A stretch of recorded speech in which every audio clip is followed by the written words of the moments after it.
سلام دوستان عزیز، امیدوارم حالتون خوب باشه. خوش آمدید به ویدیو جدید. در این ویدیو قصد داریم موضوع جذابی رو با هم بررسی کنیم. پس اگر علاقه دارید و می‌خواهید اطلاعات بیشتری در این زمینه به دست بیارید، حتما تا پایان ویدیو با من همراه باشید.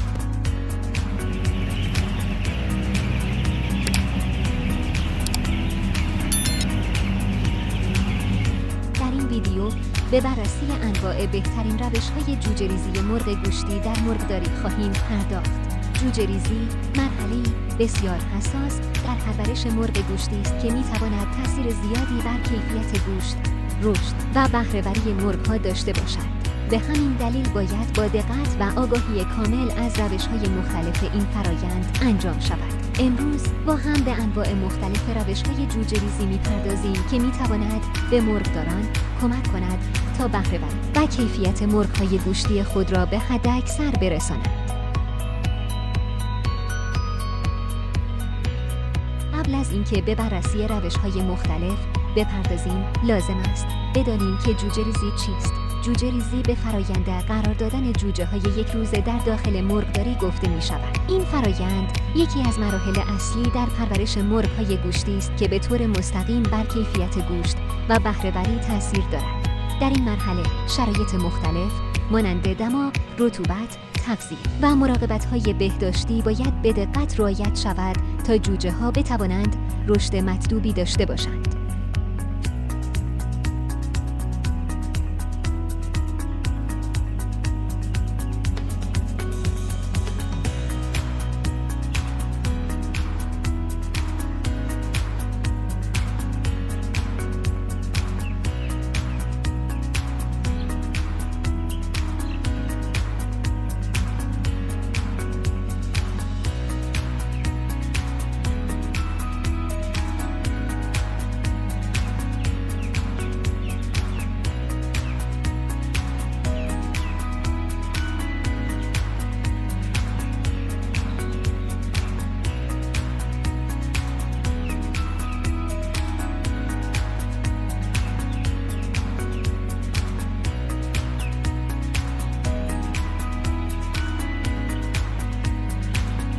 مرحله اول، آماده سازی سالن پیش از ورود جوجه‌ها. پیش از ورود جوجه‌ها باید سالن را کاملاً آماده کنیم. این آماده سازی از چند روز قبل شروع می شود. ابتدا باید سالن کاملاً تمیز شود با مواد شوینده و ضد عفونی دیوارها، سقف کف تجهیزات و حتی آبخوری و دانخوری باید با دقت تمیز و ضد عفونی شود. بعد از ضد عفونی سالن باید حداقل 48 ساعت خالی بماند تا میکروب زدایی کامل انجام شود و محیط برای ورود جوجه‌ها امن گردد. همچنین باید خاک اره یا پوشال تمیز به ارتفاع حدود 5 تا 10 سانتی متر در کف سالن پخش شود. این خاک اره باید خشک، تمیز و بدون قارچ و گردو و خاک باشد.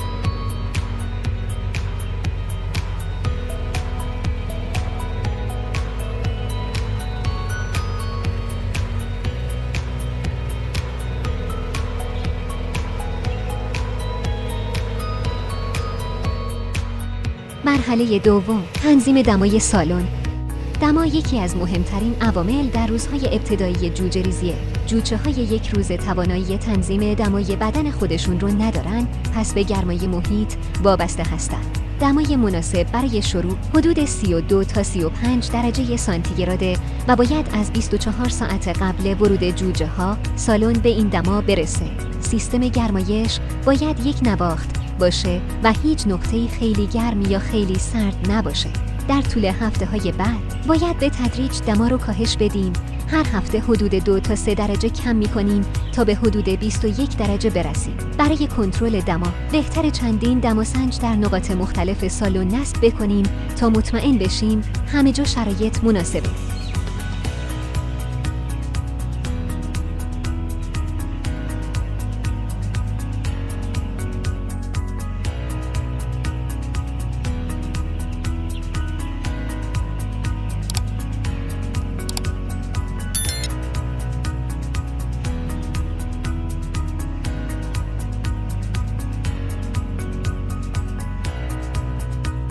مرحله سوم، نور و روشنایی مناسب. در روزهای اول نور باید کامل باشد تا جوجه ها راحت بتوانند آب و غذا پیدا کنند. نور کامل باعث کاهش استرس اولیه می شود و جوجه ها را تشویق می کند که بیشتر بخورند و بنوشند. در 48 ساعت اول می توانید نور را به صورت 24 ساعت روشن نگه دارید. بعد از آن برنامه روشنایی باید به تدریج تنظیم شود. مثلا 23 ساعت نور با 1 ساعت تاریکی در روز. شدت نور هم مهم است. نه آنقدر زیاد باشد که جوجه ها اذیت شوند و نه آنقدر کم که نتوانند خوراک و آب را پیدا کنند. استفاده از لامپ های زرد ملایم توصیه می شود.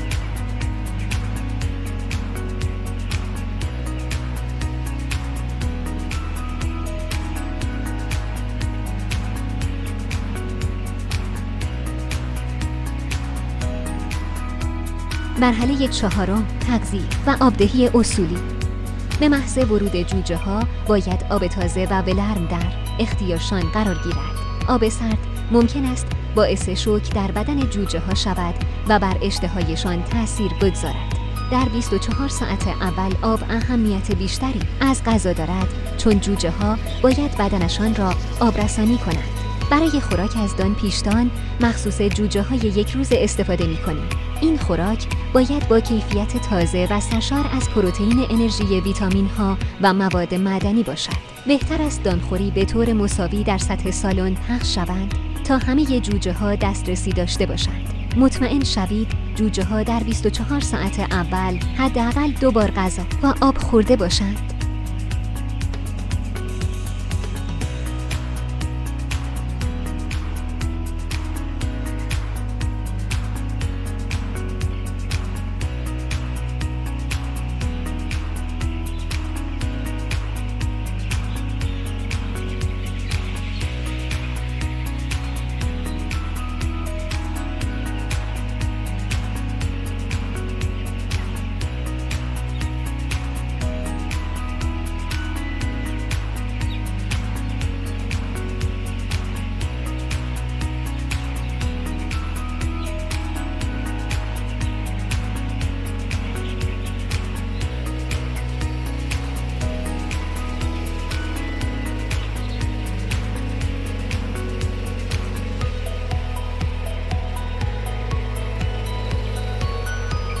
مرحله 5 تراکم مناسب و فضای کافی.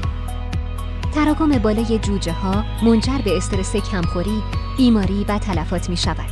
در هفته‌های ابتدایی برای هر جوجه حدود 30 تا 40 سانتی متر فضا باید در نظر گرفته شود. به مرور که جوجه ها رشد می کنند، باید فضا را افزایش دهیم یا سالن تقسیم بندی شده داشته باشیم که کم کم بازتر شود. همچنین باید مراقب باشیم که لوازم مثل دانخوری و آبخوری به تعداد کافی وجود داشته باشند تا رقابت بین جوجه ها به وجود نیاید.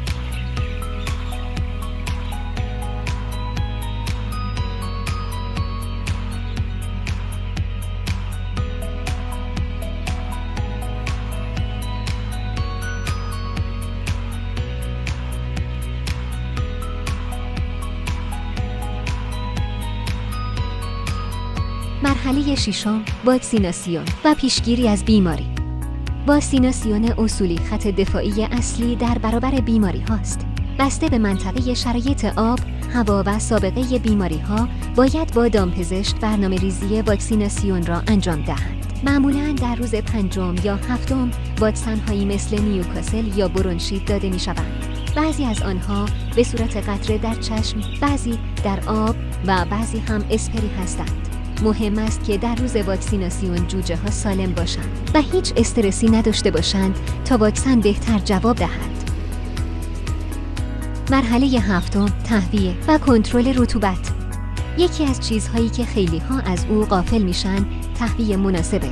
حتی اگر سالن گرم باشه اما تهویه درست نباشه، گازهایی مثل آمونیاک و دیوکسید کربن زیاد میشن و باعث تنگی نفس و کاهش رشد جوجه ها میشن. تهویه باید ملایم باشه طوری که هوای تازه وارد بشه بدون اینکه کوران مستقیم روی جوجه ها بیفته. رطوبت نسبی هم باید بین 50 تا 70% باشه.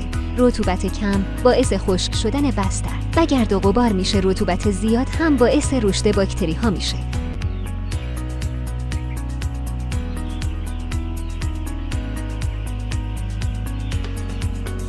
مرحله 8: مدیریت و رسیدگی روزانه. هر روز چند بار باید سالن رو چک کنیم. رفتار جوجه ها خیلی چیزها رو به ما میگه. اگر جوجه ها جمع بشن زیر منابع گرم کن، یعنی سردشونه. اگر از گرما فرار میکنن، یعنی دمای سالن بیش از حد گرمه. به خوراک آب مدفوع و واکنش جوجه ها به صدا، نور و بوی سالن توجه کنیم. هر گونه تغییر غیرعادی باید سریع بررسی و برطرف شود.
جمع‌بندی پایانی.